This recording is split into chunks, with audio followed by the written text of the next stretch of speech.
y todas. Hoy contamos con la presencia de Juan Scaliter, periodista y speaker, conocido por su labor como divulgador científico. Es argentino, pero desde el año 2003 está radicado en España. Ha trabajado en la revista Muy Interesante y actualmente colabora en las revistas Geo y Quo. Ha publicado varios ensayos, siendo La ciencia de los superhéroes y exploradores del futuro sus obras más conocidas.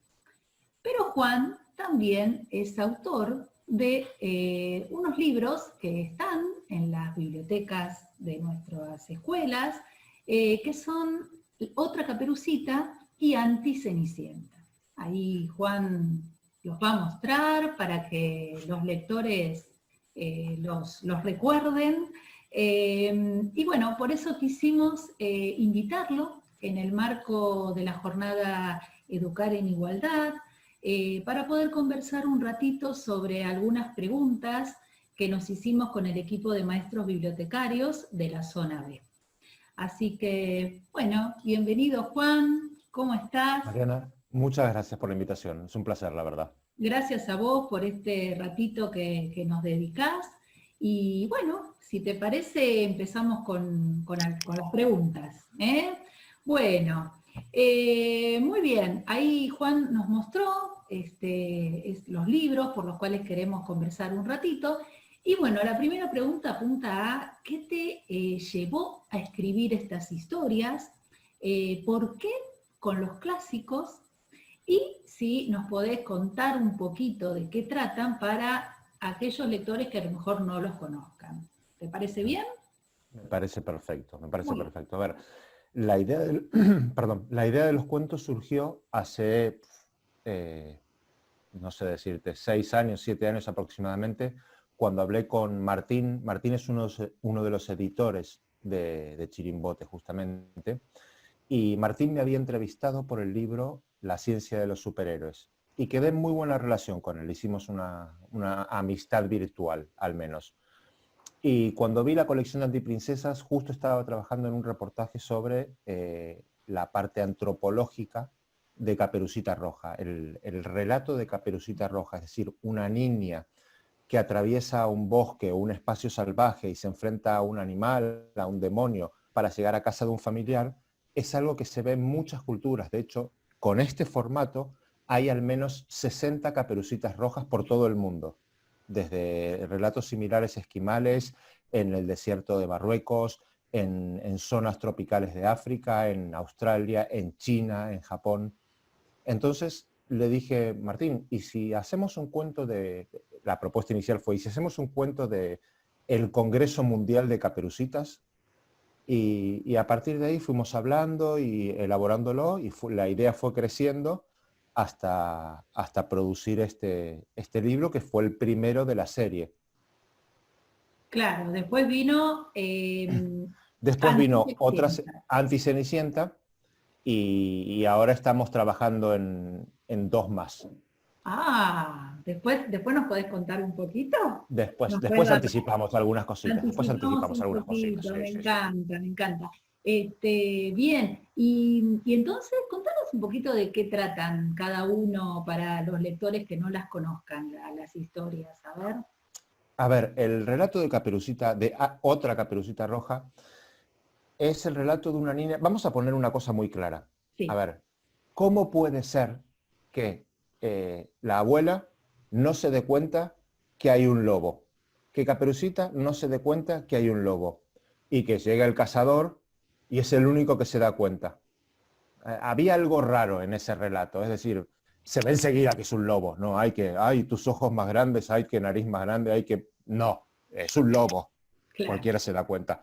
Entonces me parecía ilógico que una niña que atraviesa un bosque completamente sola vea un lobo y no se dé cuenta que es un lobo. Es algo ilógico. Entonces el relato va un poco por ese lado de decir, Caperucita, si es tan independiente como para atravesar una zona salvaje sola, también es independiente y fuerte como para enfrentarse a cualquier dificultad que se le presente. tanto en el trayecto como en situaciones desconocidas. Y la idea justamente era esa, reflejar que hay otra posibilidad dentro del relato, que no solo es el esquematizado de Caperucita Roja hace esto, lo otro y lo demás allá, sino que había tenía otra posibilidad la historia. ¿Y por qué vivía sola la abuela? ¿Por qué vivía apartada la abuela?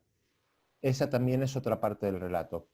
Y lo interesante era, bueno, pero ¿por qué tiene que haber un lobo? ¿Por qué tiene que haber una figura de malo en la historia? ¿Por qué tiene que ser el cazador el que mate a esa figura? Entonces cambiamos el lobo por una figura que es la peste. Sí. Una enfermedad que asola el pueblo y que nadie quiere salir de... Justo, esto fue antes de todo esto, obviamente, esto fue hace varios años.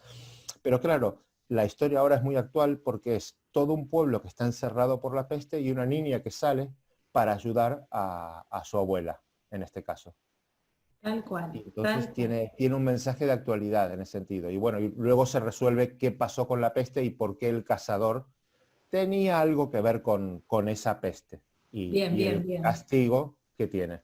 Perfecto, perfecto. Y después, bueno, la historia un poco siguió con Anticenicienta, ¿no? Porque se vuelven a Sí, reunir los personajes de los cuentos, ¿no? Y viene por ese claro, lado también. todo el relato está ubicado en una biblioteca. Es una biblioteca que está situada en un pueblo, que existe el pueblo este, que se llama Leer. Es un pueblo que está en Alemania y que me pareció un juego de palabras muy bonito para usar. Entonces, en esta biblioteca, la que dirige todo es una mujer que se encarga de decidir quién cuenta su historia a partir de ese momento. Porque los personajes, cuando se van todos los niños y las niñas, salen vivos de los libros y empiezan a hablar entre ellos. Así es como descubren que hay otras posibilidades. Y una de esas posibilidades es la que plantea Anticenicienta, que me parecía interesante contar de dónde se originó el cuento. Nosotros en general de los clásicos conocemos una versión, como mucho dos, y Tal la cual. mayoría de la gente la que conoce es la versión de Disney únicamente. Las versiones originales son bastante más duritas, por Ujú. decirlo, y como van a ver estos niños, no quiero decirlo, pero en algún momento podemos tener una charla de clásicos para adultos y ahí se va a ver un poquito el tema. Pero la primera autora de Cenicienta, tal y como la conocemos, fue una mujer que se llamaba Cordelia. Y justo también retrata a la primera mujer que en el siglo XVI obtuvo un doctorado científico de una universidad. Hablaba 5 idiomas, era súper inteligente, entonces me pareció muy bueno potenciar eso de una mujer inteligente que no necesita un beso para que la despierten, porque esto entre nosotros, en la versión original de Cenicienta no hay beso. En la versión original de La Bella Durmiente no hay beso. En la versión original de Blancanieves no hay beso. Eso se lo inventó Disney después. Tal cual, Y tal cual. después otro estereotipo que me interesaba romper era el de las hermanas malas. Hay 3 estereotipos muy claros en los clásicos infantiles, que son el padre desaparecido, que aparece la madrastra y el padre vuela y brilla por su ausencia por completo. El príncipe, que besa a la princesa y después no se sabe qué más hace en todo el relato. Y las malas, que son mujeres siempre, la madrastra o las hermanastras. Y me interesaba romper con esos 3 estereotipos. Así que Cenicienta va por un lado de romper justamente esos 3. Interesantísimo lo que estás contando, porque aparte, bueno, nos viene genial con todo, con toda esta jornada, con todo este tema, que bueno, está totalmente ligado.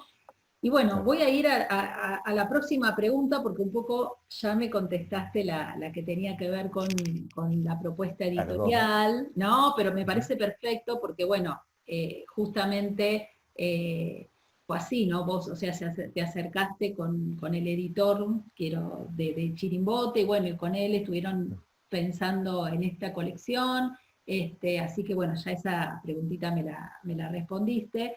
¿Qué significa o simboliza para vos educar en igualdad y cómo crees que aporta la literatura en esto? ¿no? A ver. Esa es una muy buena pregunta.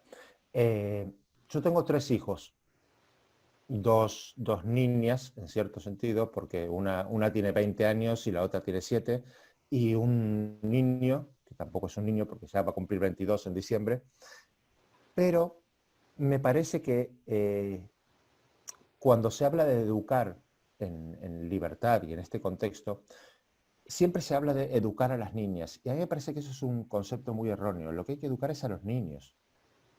Ese es el tema. Somos los hombres los que tenemos que cambiar en la mayor parte. Cuando yo empecé con esto, y esto me voy un poquito atrás cuando me preguntabas lo de cómo empezó el proyecto este, yo tuve que aprender muchísimo. Tenía muchos preconceptos, prejuicios, y utilizaba mal ciertas palabras y ciertos géneros, y tuve que aprender muchísimo para escribir primero Otra Caperucita y luego Anticenicienta. Tuve que aprender de lenguaje, vocabulario, género, y eso me abrió mucho la cabeza. Yo creo que hay que incidir mucho más en la educación de los niños, haciendo hincapié en el género, niño, Ujú. que en las niñas. Las niñas ya saben. O sea, no, no hay que educarlas diferente. No es que tienen que aceptar ciertos parámetros, ¿no? Pero los que tenemos que cambiar somos los hombres, que somos los que más daño y más prejuicios teníamos hasta ahora, como hijos, como padres, como nietos, como amigos. A mí lo que me gusta mucho de Argentina es que los hombres nos damos besos. Yo a mis amigos les digo te quiero. Y eso aquí, amigos hombres. Y eso aquí en Ujú. España es impensable. Es muy raro que un amigo le diga a otro amigo en España que lo quiere. Eso sería... Y tenemos que educarnos más en ese contexto. Entonces, para mí, tiene mucho que ver con eso. Qué bueno lo que decís y estas diferencias, ¿no? Que vamos viendo de un lugar a otro también, Son ¿no? diferencias culturales muy grandes. Bueno, mira, justamente, y me voy a adelantar ahora, antes me fui para atrás y ahora me adelanto, me No hay preguntabas por otros problema, está todo proyectos, y bien. ahora vamos a hacer un ping-pong Sí. rápido. Pero me preguntabas antes de qué futuros proyectos teníamos, que después te iba a contar. Bueno, uno de esos proyectos justamente es Juan con miedo. No Ah, Juan mira. sin miedo, sino Juan con miedo. Es decir, asumir que los hombres no tenemos que ser el príncipe valiente, no tenemos que dejar de llorar, eh, no tenemos que evitar emocionarnos para seguir siendo hombres. Durante mucho tiempo se vinculó la cualidad de masculina con la fortaleza, con la agresividad, con las pocas emociones. Y creo que es un concepto completamente erróneo. Nos impidió relacionarnos muchísimo con mucha gente, con nuestros hijos, con nuestros padres, y eso es un grave error. Entonces, por eso me parece que Juan con miedo es un proyecto muy bonito, porque justamente apunta a esto, no solo a cambiar el concepto de antiprincesas, de, de lo que quieran ser las niñas, sino lo que quieran ser los niños cuando Qué sean bueno, mayores. qué bueno, qué bueno. Me reinteresa y ya tengo ganas de ver, de leerlo. Esperemos que salga prontito, ¿no? Está en el horno, está en el Está horno. en el horno. Bueno, bueno, qué bueno. Y mira, ya que estamos, a ver, yo te presenté un poco al principio como periodista científico. Ujú. Entiendo que a lo mejor ese es tu fuerte. De hecho, estuve mirando en las redes que haces unas publicaciones bajo el título Ciencia en un Minuto. Ujú. Pero también estuve observando que estás haciendo algunas recomendaciones de libros literarios, ¿no? ¿Qué Ujú. te llevó en este tiempo a volcarte así con la literatura? O si ya era algo que vos ya lo venías haciendo. ¿Cómo fue esto? A ver, contanos un poquito. A mí siempre me gustó escribir, siempre, pero desde que aprendí a leer, no aprendí a escribir, desde que aprendí a leer y desde que con 3 años me leían cuentos, me gustó escribir y leer y aprender. El paso lógico era ser periodista, porque es muy difícil empezar directamente como escritor. de la nada. Quizás ahora con las redes sociales y todo eso es un poco más fácil, más accesible. Pero el paso lógico era el periodismo y por curiosidad me interesaba la ciencia. Me interesaba todo lo que eran preguntas sin respuesta o explicaciones de cuánta lluvia hay en una nube. ¿Por qué los elefantes no son más grandes? ¿Por qué las jirafas tienen el cuello largo? Me interesaba ese tipo de preguntas. Y entonces me especialicé en ciencia porque tampoco me gustaba meterme en deporte, ni en economía, entonces dije, bueno, ciencia. Y empecé por ese lado, pero siempre tuve el bichito de escribir. Y escribía cosas para mis hijos, para mis hijas, eh, para mi mujer. Entonces me quedaba en eso y de a poquito me fui animando, me fui atreviendo, pero la literatura infantil es lo que me gusta. Si yo pudiera elegir, yo tengo de profesión periodista, pero de oficio soy contador de cuentos. Ay, qué lindo, qué lindo. Entonces me gustaría que mi oficio se convirtiera en mi modo de vida. Bien, Y creo bien, que es bien. eso, básicamente. O sea que te gusta las dos cosas por lo que estás diciendo, recomendar libros, pero a su vez también contar historias. Estás también Sí, en en la sí, parte justamente. narrativa. Claro, y eso tiene mucho que ver con las bibliotecas. Para mí las bibliotecas son, en general, se ve a las bibliotecas como un depósito de libros, como un intercambio en el cual, bueno, uno va a la biblioteca, agarra un libro, 20 años en España, agarra un libro y se lo lleva a la casa y punto. Claro, pero y si lo pensamos desde el otro lado, es decir, las bibliotecas son museos en los cuales te podés llevar el original a tu casa. No hay un museo en el mundo en el cual vos puedas ir, agarrar un cuadro, agarrar el hueso de un dinosaurio y llevártelo a tu casa. Eso en una biblioteca es posible. Entonces me parece que las bibliotecas en eso son un lugar Tesoro. fantástico, son un tesoro pero enorme y me parece que es vital respetarlas, es vital que los niños y las niñas las conozcan y pasen tiempo ahí y empiecen a investigar en los ficheros y a descubrir sus cosas, descubrir lo que les gusta y me parece que es una alternativa muy buena. Quizás en estos tiempos es más complicado acudir a una biblioteca por el confinamiento, el aislamiento, la pandemia y Ujú. todo, pero me parece que son mucho más necesarias abrir bibliotecas que abrir bares. Sí, tal cual. Bueno, un poco la propuesta de la Bibi es esa, ¿no? Es, Ujú, bueno, llevar los libros a las casas de alguna manera para que la lectura siga siendo eh, lo importante, ¿no? Lo que nos permite también eh, olvidarnos por un ratito del confinamiento, sí, ¿no? Poder ujú. imaginar, pensar en otras cosas. Y hablando de eso, cómo lo viviste vos todo esto, esta emergencia sanitaria que, bueno, que vivimos todos, ¿no? ¿Te volcaste a algo en particular? ¿Te permitió seguir escribiendo historias? Contanos un poco. A ver, por un lado yo tuve mucho trabajo porque, claro, el periodismo de ciencia en esta época tiene muchísimo trabajo. Había que explicar desde por qué hay que vacunarse, qué es un virus, en qué es diferente un virus de una bacteria, cómo se transmite y todo este caudal de información lo íbamos aprendiendo de a poco. Ujú, tal cual. Hasta ahora el récord de nacer en desarrollar una vacuna era de 5 años y ahora parece que la vamos a hacer en menos de un año. Entonces, hay un caudal de información que es enorme y desafortunadamente también hay mucha mala información, bulos, fake news, entonces también hay que aclarar eso.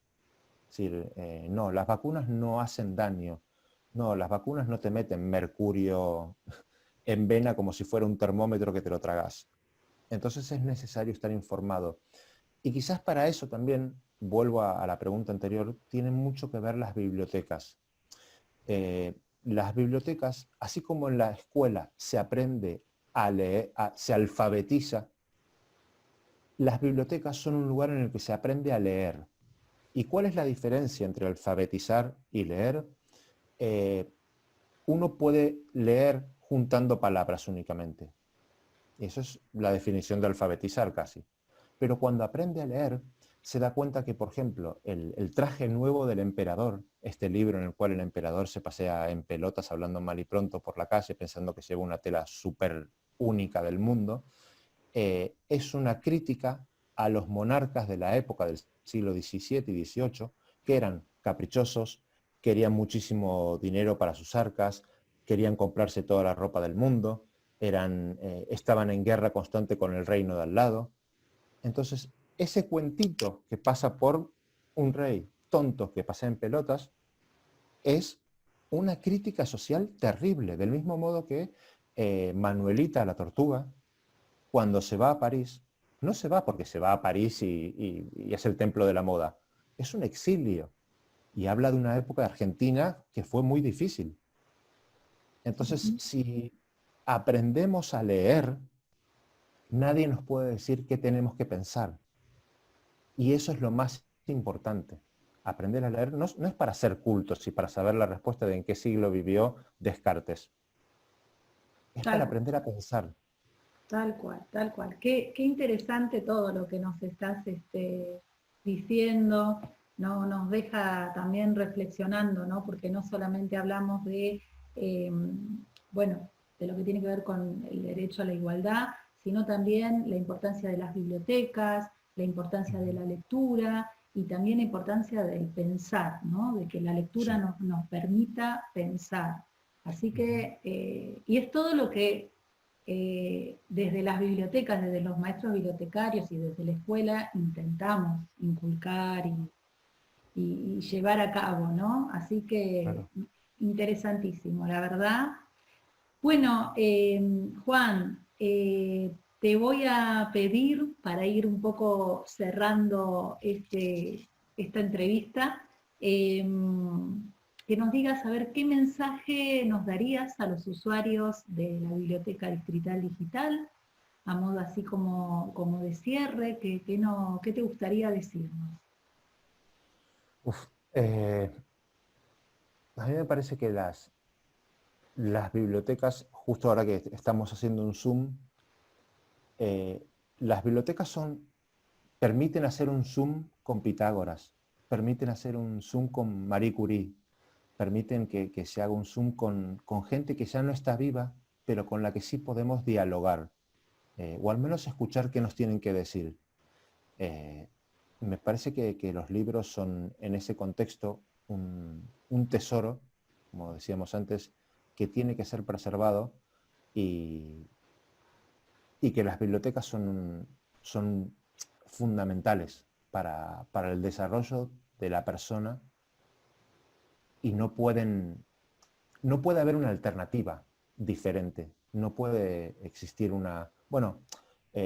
la tablet, un resumen. No, el libro físico y sobre todo en la infancia, el ritual de abrir un libro, de hojear, de ver diferentes ediciones, de ver cómo fue evolucionando el dibujo, cómo fue evolucionando el texto, la palabra, es algo que no puede perderse. Y aparte hay una ventaja que tienen los libros, por sobre todo. No hay que cambiar de sistema operativo, no se desactualizan, no pierden batería, eh, las tienen todas. ¿Entendés? Se abre y ya está funcionando. Y aparte, hay algo que a mí me gusta mucho. En las bibliotecas, por favor, no lo hagan nunca esto. Pero a mí me parece que un libro está vivo.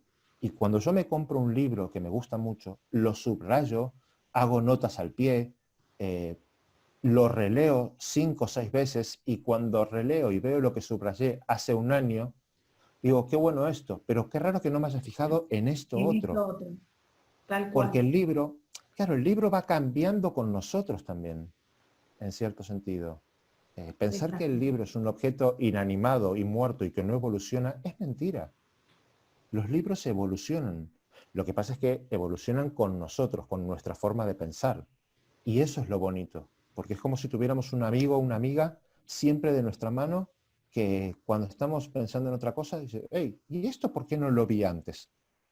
si leí todo el libro, ¿por qué esta parte no me llamó la atención en su momento?